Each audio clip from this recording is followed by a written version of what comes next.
Morning, folks. We continue on in our studies in Philippians for morning devotions, and we're going to be thinking particularly this morning about verse 13.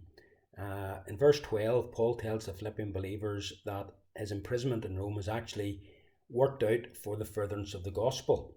And here in verse 13, he makes reference to one of the ways in which his imprisonment had served to spread the gospel in this case.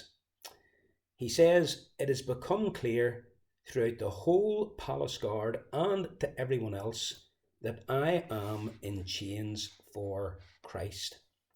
Now, Paul was guarded day and night by soldiers, and the usual practice was for the soldiers to change shift every 6 hours, which meant that if he was guarded by one soldier in each shift, he had contact each day with 4 different soldiers, but usually it was 2 soldiers. So it was probably 8 different men that Paul had guarding him while he was in prison.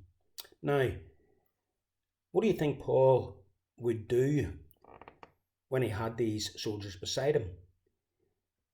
Well, knowing that they couldn't leave him, Paul took the opportunity of sharing the reason why he was in prison. And sharing the reason why he was in prison, he had to speak about Jesus. Paul didn't waste the opportunity. These soldiers would have watched him, listened to him, and don't forget he wrote letters while he was in prison, and he would have been dictating them, and they would have been listening to that. And as a result of everything they heard and everything they observed about this man, it wasn't long before this gospel was the topic of conversation. And it soon spread around the palace barracks, which is the place where all the soldiers stayed. People were actually speaking about this man, Paul, who was being held as a prisoner because of his religious beliefs, because of this gospel. Whenever we come to the end of this letter of Philippians, in chapter 4 and verse 22, he says, "All the saints send you their greetings, especially those who belong to Caesar's household."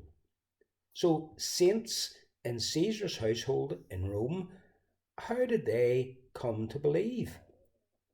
In all probability, it was through Paul's witnessing. Now think about it. Paul could have become totally disillusioned as a result of being thrown into prison. And don't forget, prisons were very, very different from prisons today. Paul was in prison because he was preaching Christ. And he might have reasoned to himself, look where witnessing has got me. I'm in enough trouble for having preached the gospel. There's no way I'm going to make things worse by going on about the gospel while I'm in prison. I'll just keep my mouth shut, say nothing, and hopefully I'll soon be out of this place. Is that the attitude Paul adopted? No. This was the man who wrote to the Corinthian church, "Woe is me if I do not preach the gospel." In the most unexpected of ways, in the most unpromising of circumstances, Paul is given the opportunity to witness for Christ to soldiers, the people who worked in Caesar's household, and some of them were converted. And as I said yesterday, sometimes in the midst of life's adversities and hardships, opportunities present themselves to you and me to share our faith with other people that those circumstances have brought us into contact with. We may never have met them at all if it hadn't been for the fact that our circumstances had brought us together. I was reading the other day about a Christian who was becoming increasingly frustrated because he was having problems with his car. It had broken down on 5 occasions in the course of a small period of time, just over several weeks. It seemed as though he was always round at his car mechanics. Some of you maybe can identify with that. And then one day he thought to himself, maybe God wants me to share the gospel with my motor mechanic. who wasn't a Christian. And that's exactly what he did.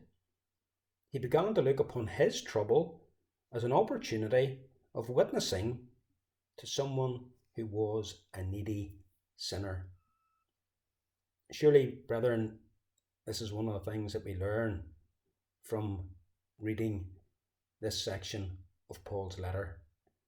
We should be ready to grab any and every opportunity to witness for Christ with both hands. No matter what the situation in life we're facing, we ought to use it as an opportunity of speaking about Jesus. And tomorrow, God willing, we're going to see that Paul's example inspired others to do likewise. May the Lord be with you today, and may he give you opportunities to share the gospel with others. Have a blessed day.